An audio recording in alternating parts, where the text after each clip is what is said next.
సినిమాల పైరసీ కేసులో ఐబొమ్మ రవికి బెయిల్ మంజూరైంది. ఇమ్మండి రవికి తెలంగాణ హైకోర్టు షరతులతో కూడిన బెయిల్ మంజూరు చేసింది. ప్రతిరోజు 11 గంటలకు సీసీఎస్ పోలీసుల ఎదుట హాజరు కావాలని ఇమ్మండి రవికి ఆదేశించింది.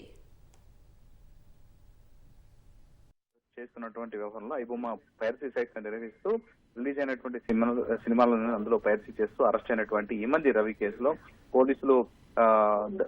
పోలీసులు దర్యాప్తు కొనసాగుతుంది. మరోవైపు ఆయన హైకోర్టుకి అప్పీల్ చేశారు అతను బెయిల్ పిటిషన్పై. దాని మీద విచారణ జరిపినటువంటి కోర్టు అతనికి షరతులతో కూడిన బెయిల్ ను మంజూరు చేసింది. ఆయన ప్రతిరోజు ఉదయం 11 గంటలకి సైబర్ క్రైమ్ పోలీసులు ఎదుట హాజరు కావాలని ఆదేశించింది. దాంతో పాటుగా ఐబొమ్మ రవి తన పాస్పోర్ట్ ని కోర్టులో సవరణ చేయాలని చెప్పింది. దాంతో పాటుగా దేశం విడిచి వెళ్లొద్దని ఆంక్షలు విధించింది. ఇంటర్నెట్ ను కూడా వినియోగించొద్దని, ఒకవేళ వాడాలనుకుంటే కోర్టు అనుమతి తీసుకోవాలని న్యాయస్థానం అతనికి ఆదేశాలు జారీ చేసింది. మరోవైపు సినిమా పైరసీ కేసులో ఐబొమ్మ రవి నవంబర్ 20వ తేదీన కూకట్పల్లిలోనే అతని నివాసం నుంచి పోలీసులు అరెస్ట్ చేశారు.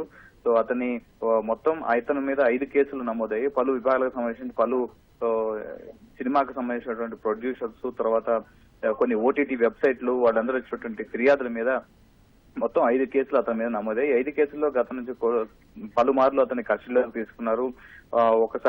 ఒక కేసులో 8 రోజులు, మరొక కేసులో మొత్తం 12 రోజులు అలా కస్టడీలోకి తీసుకొని విచారించారు. సో ఈ కేసులో భాగంగా అతని స్నేహితుల్ని, కొంతమంది ఇతను సహకరించినటువంటి వ్యక్తులను కూడా అదుపులో తీసుకొని విచారించారు. మొత్తం దాదాపుగా దీంట్లో పూర్తి స్థాయిలో దర్యాప్తు అంతా కొనసాగించారు. సో ఇతను ఈ కేసు జరుగుతుండగానే అతను హైకోర్టును ఆశ్రయించారు.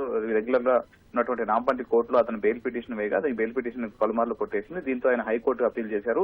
హైకోర్టులో విచారణ జరిగిన తర్వాత గత నెలలో ఆయన పిటిషన్ దాఖలు చేయగా ఇప్పుడు విచారణ జరిపినటువంటి కోర్టు అతనికి బెయిల్ మంజూరు చేసింది. సో దీంతో పాటు పలు కీలకమైనటువంటి షరతులు, అంటే రెగ్యులర్ గా కేసులు అరెస్ట్ అయిన వాళ్ళకి ఏదో ఒక 2 రోజులు, వారంలో 2 రోజులు కోర్టులో పోలీసులు ఎదుట హాజరు కావాలని ఆదేశాలు ఇస్తుంది, కొన్ని గైడ్ లైన్స్ ఇస్తుంది. కానీ ఇతను ప్రతిరోజు ఉదయం సైబర్ క్రైమ్ పోలీసులు ఎదుట 11 గంటలకు హాజరు కావాలని ఆదేశించి ఈ కేసులో ఇంటెన్సిటీని గుర్తించినటువంటి కోర్టు ఇది నిర్ణయం తీసుకున్నట్టుగా తెలుస్తుంది.